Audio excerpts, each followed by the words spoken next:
I inherited my grandfather's old stone cottage in a remote Yorkshire village after he passed away. It was the kind of place where the silence feels heavier than the walls, and your breath echoes when you're alone. I moved in around November to get some time away from the city, thinking I could focus on my writing and clear my head. The cottage was old but sturdy.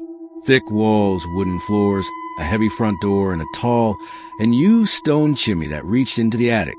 My grandfather had sealed the fireplace years ago after switching to electric heating, so I never really thought much about it until the first knock.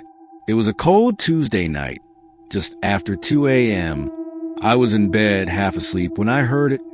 A knock from inside the chimney. Not the roof, not outside, inside the chimney. 3 soft knocks. Then nothing. I froze, listened, but it didn't happen again. I told myself it was probably an animal, a bird, or maybe a squirrel. I tried to sleep. The next night, again at 2 a.m., the knocking came back. This time it was louder. 3 knocks, a pause, then 3 more, rhythmic, intentional. I grabbed my flashlight and went downstairs, standing in front of the sealed fireplace. The air was colder than usual. The light flickered. I pressed my ear against the wall and heard scraping, something moving upward like nails on brick. I didn't sleep that night. The third night, I stay awake on purpose, flashlight in hand. And right on cue, 2:03 a.m., the knocking returned, but now it sounded closer, lower. I walked toward the fireplace, heart racing. This time, I opened the access panel near the base, just a little slot used for cleaning debris. Inside was darkness. Then, I saw marks, deep scratch marks along the inner bricks. Long, parallel grooves like claws dragging upward. And something else, tiny black footprints in the ash at the base, leading away from the chimney and stopping at the edge of the living room. That was the moment I realized whatever was in the chimney wasn't trying to get in. It had already gotten out.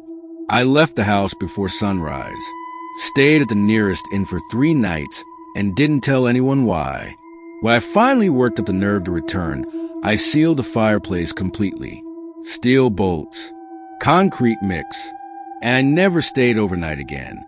A few weeks later, I had a local historian visit to appraise the property.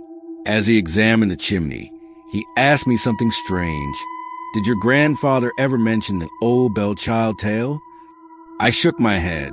He told me about a legend in the village of a child-sized creature that used to crawl through chimneys and steal voices in the night. Parents would warn their kids, if you hear knocking at 2 a.m., don't answer, because the knock is not a call. It's a signal that it's already inside.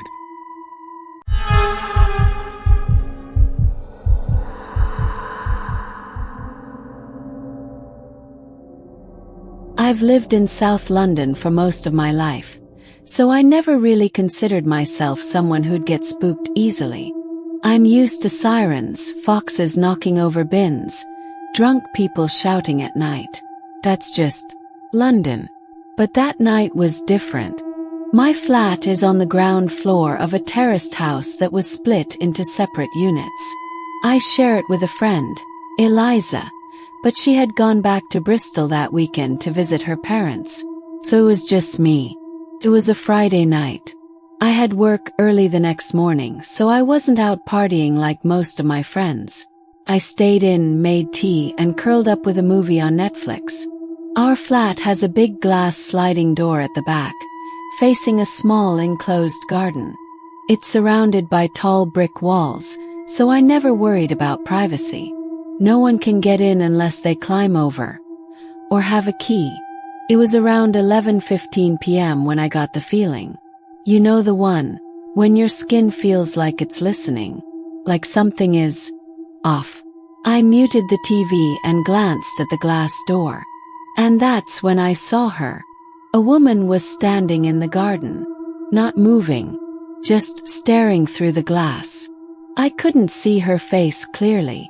The outside light had blown last week, and all I could make out was her silhouette. She was wearing something long, maybe a coat or a dress, and her head was slightly tilted like she was listening to me breathe. Froze. The garden gate was locked. No one should be back there. I thought maybe it was a neighbor who had climbed over by mistake, drunk or confused.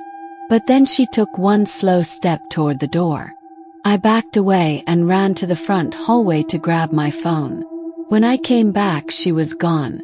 But the glass was fogged. And on the fog, there was a smudge mark where someone's breath had been. Right at face level. Called the police. They arrived in 10 minutes, checked the back garden, and confirmed my biggest fear. The side gate was broken, forced open from the outside. But no one was there. The officers told me to stay somewhere else for the night, but I refused. I don't know why. I think I was still in shock. I double-locked everything, dragged a chair to block the sliding door, and stayed up until sunrise with a kitchen knife in my hand. I thought that was it. Until the next morning. I stepped out to grab the mail and found a small envelope slipped just beneath the doormat. Inside were 3 Polaroid photos. They were pictures of me, sleeping. One from the side of my bed, one from my bedroom door, and one from directly above me. I moved out a week later. I still have the photos. I don't know why I kept them. Maybe to remind myself to never ignore my instincts again. And maybe to remember that, even in a city as crowded as London, being home alone doesn't mean you're really alone.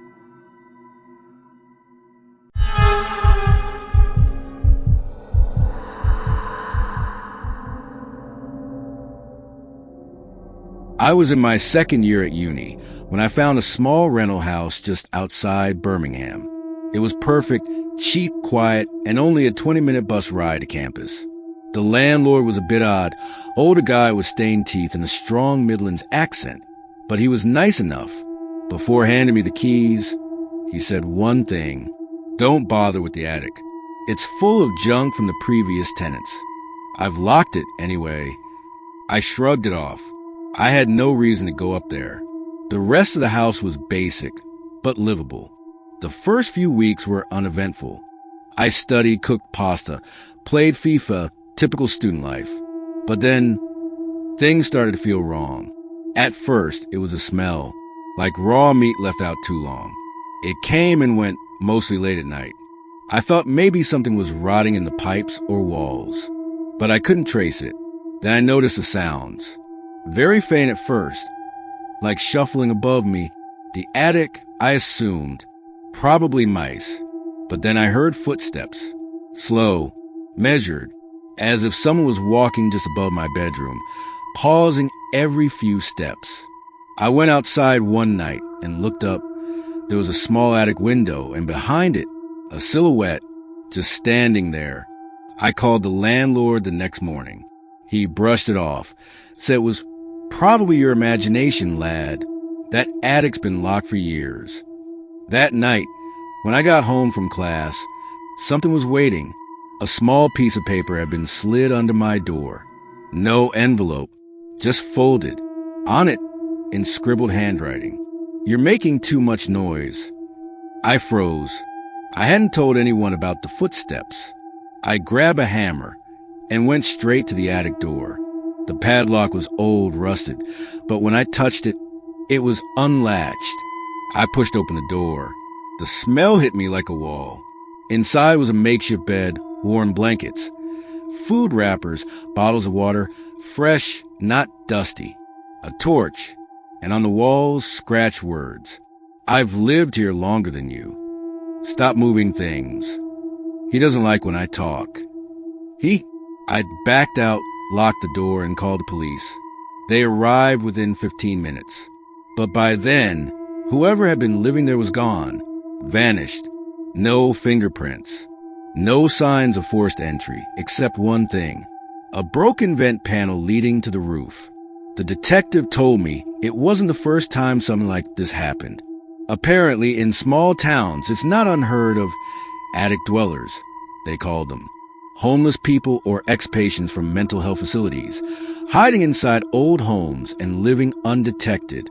But what chilled me most was what one of the officers found, tucked under the mattress in the attic.